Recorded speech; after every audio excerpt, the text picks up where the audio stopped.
देशाचे गृहमंत्री अमित शहा यांच्याबरोबर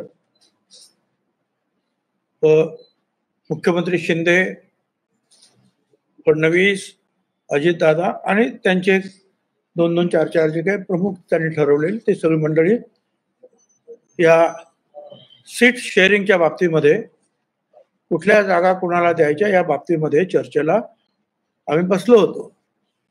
आणि त्यावेळेला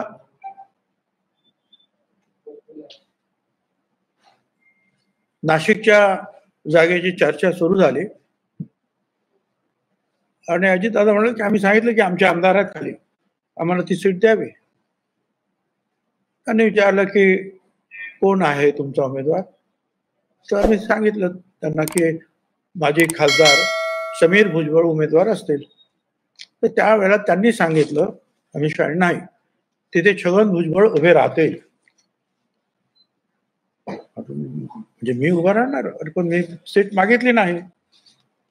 पण ते त्यांनी सांगितली.